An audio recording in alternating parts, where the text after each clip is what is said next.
on the United States. And was what happened yesterday what you had in mind, Senator? Precisely. We talked about two kinds of attacks.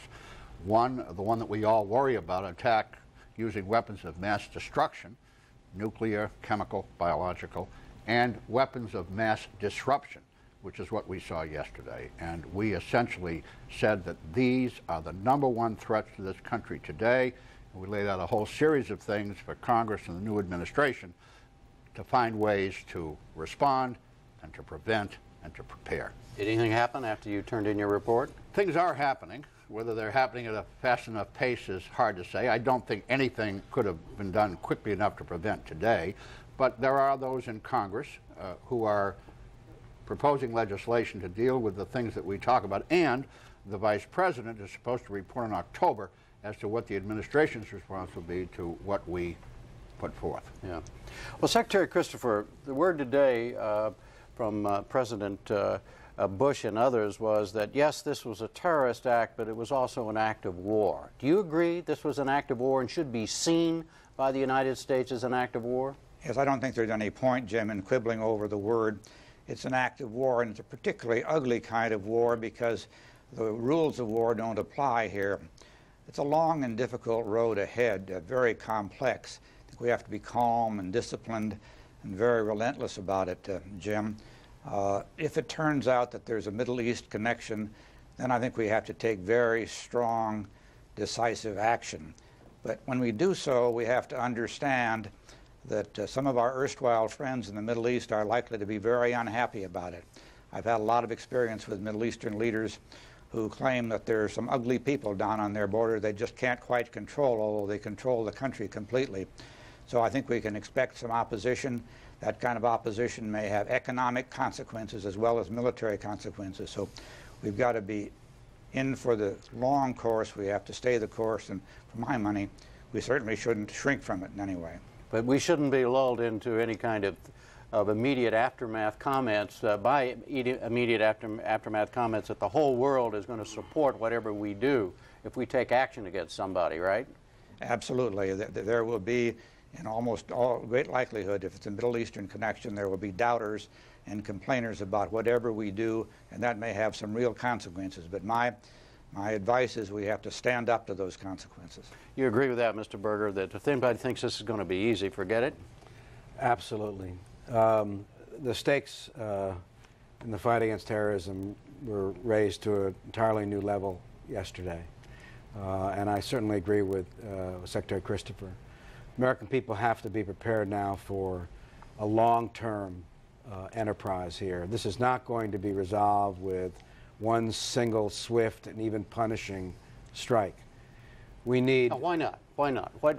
Let's say that this group of terrorists is identified, and part of the identification reveals where they've been, where they are, what country has been supporting them. Why can't we just go in there and wipe them out? Because the objective here is not simply retaliation at this stage. The objective has to be a long-term effort by the international community to attack this terrorist network, and if not take it down, reduce it in substantial ways. If in fact, for example, what was assembled around the Gulf War was a coalition of the willing that was organized for a single purpose, what we need now is a coalition of will that is organized for a long-term purpose. And that long-term purpose is to attack this terrorist network not only in Afghanistan, but in 50 or 60 countries where there are elements here. And that will take a sustained period of time. As Secretary Christopher points out, each action will have its own reaction. And we need to support the President in a long-term undertaking here, joined by as many allies as will summon the will to deal with terrorism in their own country, as well as to cooperate in dealing with the center of gravity of this particular threat, if it is in fact in Afghanistan. Well, Senator, your commission looked at all of this. How would you rate the prospects of there being an international effort, just the way Sandy Berger just outlined, to really do something seriously, finally, about international terrorism? I think that all depends on what the state of diplomacy is between this country and its allies, both in Europe and Asia, and as Secretary Christopher points out, in the most difficult place of all, and the most important place of all, the Middle East.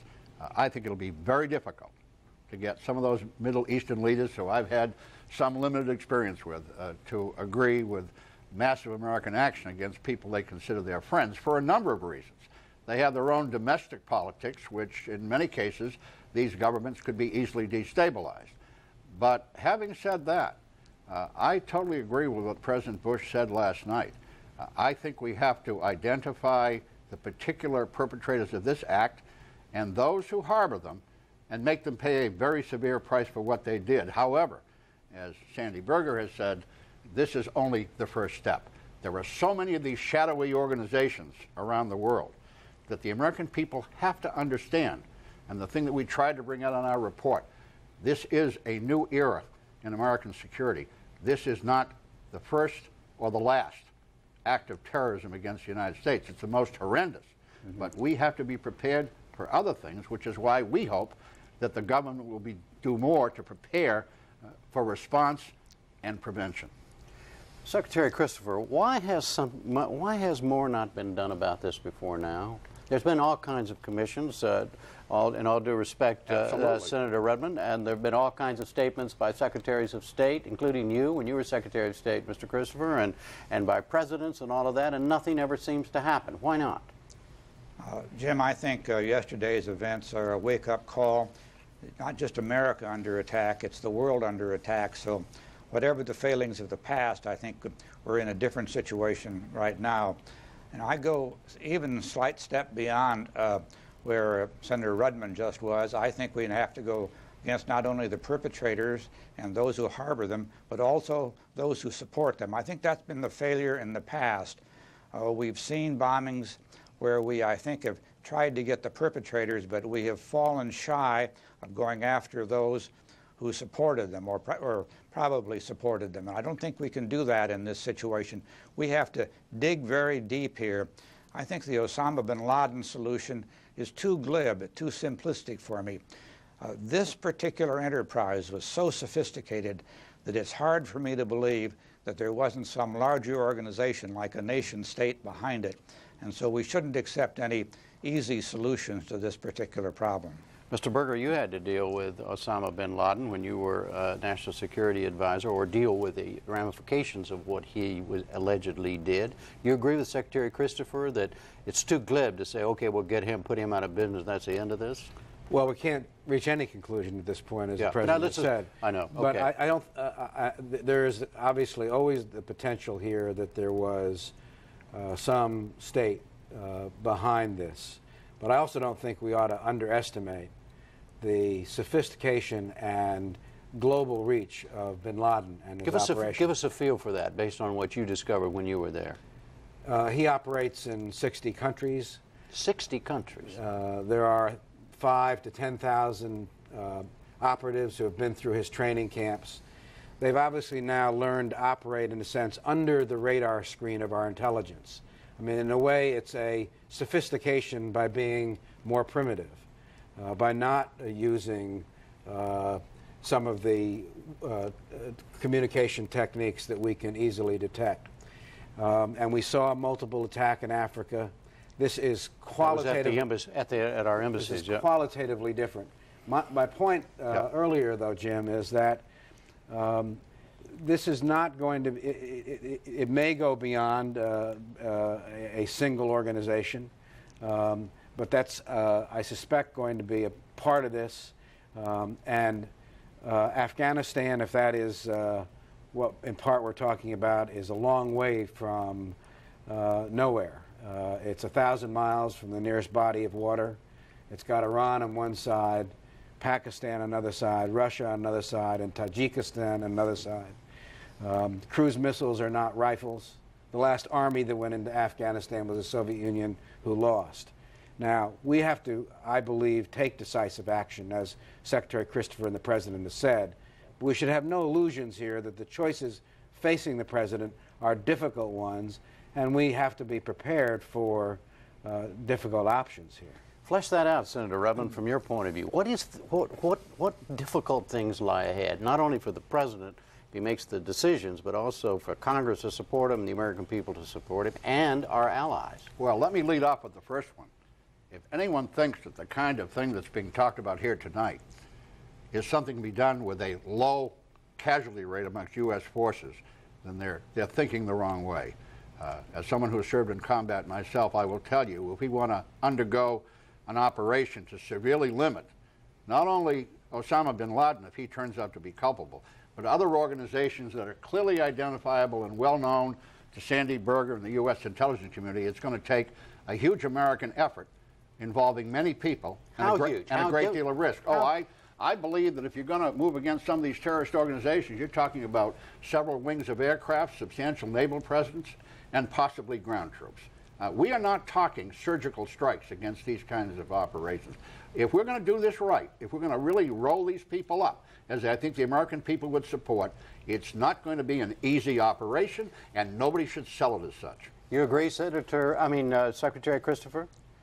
Yes, I certainly do, Jim. I'd like to make one other point about it. One of the real difficulties is that we have to remember what we're protecting and what we stand for. If we go beyond that, if we violate our Constitution, as we did in the Alien and Sedition Acts, and when we took the Japanese prisoners, Japanese-American prisoners, then we will really have undone ourselves. We make a terrible mistake if, in an effort to protect democracy, we let the terrorists goad us into doing something that robs us of our own democracy. So that's on the other end of having to take extremely decisive, strong action. I agree with Senator Rudman about that. We also, I think, need, as Senator Rudman said, to rebuild the coalition. We have to remember now, above all, we need our allies and friends around the world. This intelligence business is not a single nation operation. There's no unilateral intelligence that really works. All right. Gentlemen, thank you all three very much.